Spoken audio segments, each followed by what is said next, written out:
Hello and welcome to my channel. This is your buddy Strange. Lately I've been seeing many people cry and ask whether Kafka is not dealing proper damage. Well, here I am today to explain how dozer damage in kit works. I will try to keep the explanation fulfilling and quick. So let's start. First thing you all should know is that she deals damage through dot, meaning damage over time. What it means is that once you apply this dot damage over time on an enemy, they will take damage whenever their turn comes for a certain number of times. Let's talk about Kafka's skill. As we can see, it deals some lightning damage on the main target, some very good lightning damage actually, and a little less damage on the adjacent enemies.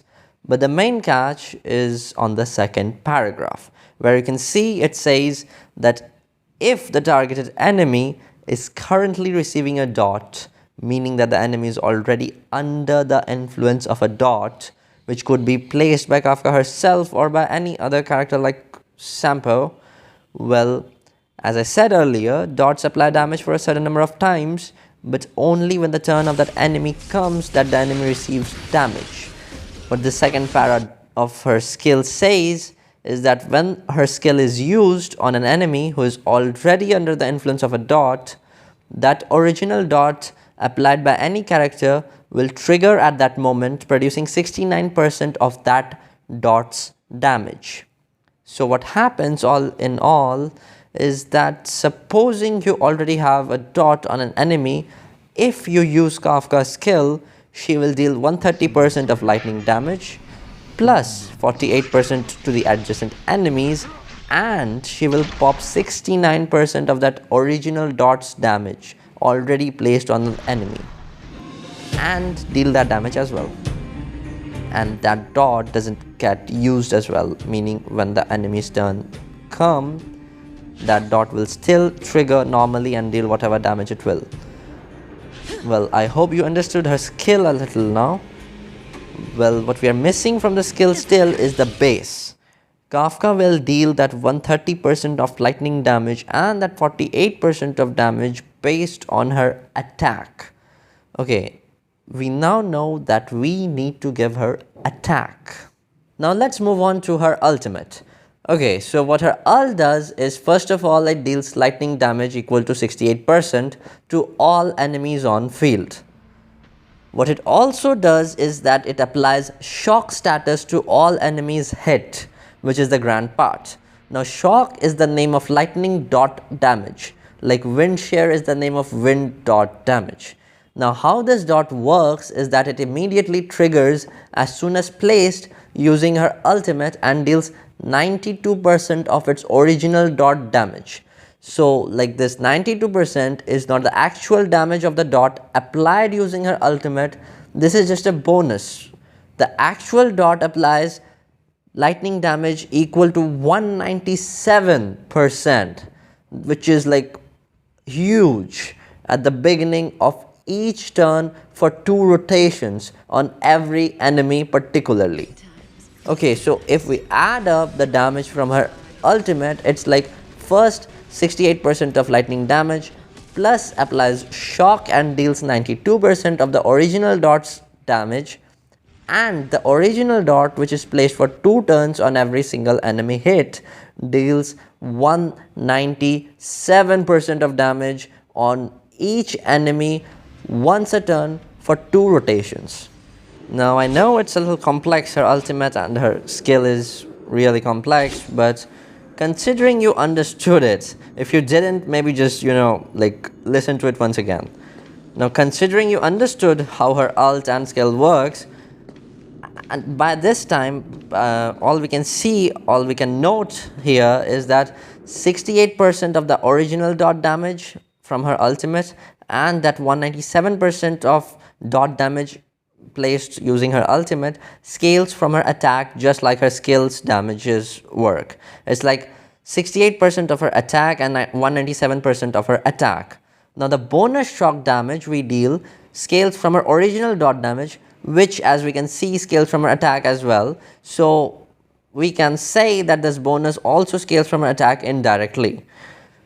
So all we need on her still is only attack. Now moving on to her talent. As we can see here, it's a follow-up attack. Her talent has a follow-up attack. Now what a follow-up attack is that it is an extra attack on the targeted enemy which triggers automatically, meaning not by you directly at least, but it triggers only when its requirements are met. Now as for Kafka's follow-up attack or her talent, the only requirements to trigger it is that anyone in your party other than Kafka need to use their basic attack once. It's like whenever an ally of Kafka, meaning anyone in the party except for Kafka herself, uses their basic attack, Kafka's follow-up attack triggers. Now what the follow-up attack does is that Kafka shoots some bullets and deals 103% of lightning damage on the enemy on which your party member just used their basic attack on. But that's not it. What it also does is that it applies shock like the one from her ultimate. And when I say like, I mean it literally. The shock is placed for 2 turns just like her ultimate shock, and its damage and damage scaling are exactly the same as in her ultimate. Just that with her ultimate you hit every single enemy and place the dot on every one of them, but here you only place it on one enemy, and you can trigger this follow-up attack using this talent only once every rotation. Like you cannot just keep using basic attacks from everyone in your party and keep doing this. That would be fun though. You can do it once on a single enemy every one rotation, but it stays for 2 turns. Well, I hope it's like using your ultimate again and again. Well, here again we can see that this damage she deals is based on her attack as well, as it says that the shock applied is equivalent to the one applied from her ult. We can conclude that all of her talent's damage is also based on her attack. Well, no explaining needed for her basic attack, which is just simply doing damage, but again, as you can see, it says based on her attack. Well, you're not advised to use her basic attack because you always want to use that skill of hers, but yeah, sometimes when you don't have points you might need to, of course. But the key point is that even her basic attack scales from her attack. Well, let's go over her technique real quick. Alright, so what this does is that it applies 50% of lightning damage to all enemies, and again applies that same shock from her ultimate for the same time period of 2 turns. But unlike her talent or the follow-up attack in her talent, it applies on every single enemy on field, which is really awesome. It's like with Kafka, you are always spamming your ultimate without even knowing. Now, considering you understood her kit properly, if you didn't, just rewind and listen to it once again, right? You will. It's not that hard. Well, considering you understood her kit properly, we can conclude together that she needs 4 things for her damage to be good. Number 1 is attack. You need to put attack on her as much as possible, like as much as possible. So much that you are free to skip crits. Yes, you heard me right. You don't need crit rate and crit damage because her damage is very based, and the only thing it is based on is attack. It's amazing to see a character who has no need of crits to deal insane damage, and like be joyous about it, okay? Be happy that you don't need to farm for crits.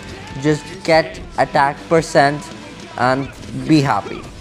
Number 2 is that she needs characters in her party that applies dot damage or damage over time, so that she can trigger them using her skill and like do the damage. If you put 2 dot damage dealers like Sampo and Luca, which are right now in her banner, go get them, and then you use her skill, it produces 69% of the dot applied by Sampo plus 69% of the dot applied by Luca. And also, if you have already placed a shock using Kafka, which you should, like she applies shock from every single thing, so of course you should, then plus 69% of that shock as well. So yeah, you definitely need dot damage dealers. Number 3 is speed. Yes, sounds a little off the boards, but you need some speed for making her able to be on the top of action line so that she can use her skill as much as possible. And if you can use her skill more, then you are also gaining energy for her ultimate, which you also want to spam as much as possible, even though you are like spamming it all the time. And at number 4, lastly, what you need is a calculator for yourself to add the damage she does while fighting. Many people just use her skill without any dots active and say she is not doing damage. Many use her ultimate and say, okay, she did some, but is that it? I mean, wait, bro. Shock dot will come in action when the enemy's turn comes. So yeah, have patience and wait for the shock to trigger and count it with her initial ultimate damage, which is that 69% of damage she deals at the beginning of her ultimate. It is like it all adds up for her ultimate, right? Everything happens because of that ultimate. So the ultimate does a lot of things and it deals a lot of damage. But all in all, Kafka deals damage like a little slowly, but her damage is insane. And when I say slowly, it is not even that slow, right? I hope you got some idea about her damage and her kit, like how to use her and how to optimize her. And as for some suggestions for her relic set by me, then that would be Band of Sizzling Thunder at number 1, of course. And then there would be 2-piece Band of Sizzling Thunder with 2-piece Musketeer. Works really good, like Band of Sizzling Thunder gives lightning damage bonus and Musketeer gives attack bonus. Very good for Kafka. And you could also use 4-piece Musketeer, I guess, because it gives you some speed. And at number 3, I would keep like Thief of Shooting Meteor, which increases break effect, and break effect increases dot damage. Now after the relic sets, if we talk about her light cones, a few suggestions by me would be at number 1, of course, would be her signature 5-star light cone. Patience is all you need. It's her best in slot, like it's a signature weapon, of course it's a best in slot. Then at number 2, there's Good Night and Sleep Well. A very good light cone for her. If you have it, be glad and be happy and use it. At number 3, a very free to play option and a very nice one would be Fermata. Fermata, you can get it from the Memory of Chaos Lady and you can superimpose it. At a higher level of superimposition, it's like broken. It works awesome with Kafka. And at number 4, if you are lucky enough like me and not too lucky to get Patience is all you need, you might get yourself that Welt's light cone known as In the Name of the World.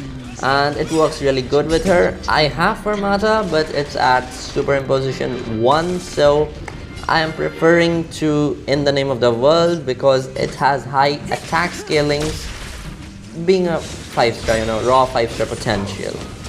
Okay, I won't explain about the way the light cones will work and all, because that will just make the video too in-depth and long. All I wanted to do here is to explain her damage and how she works and all. But do tell me if you want to know about the light cones and more in-depth guide, and maybe I will upload another video about Kafka's light cones or anything else if you want. Well, I hope you enjoyed the video and I hope you learned something from it, and if you did, then don't forget to like it and share the video with your friends so that they can also understand her mechanisms better.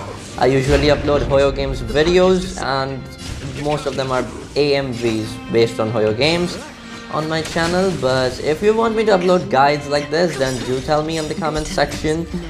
Subscribe for more such Hoyo content. See y'all later. Thank you. Strange out.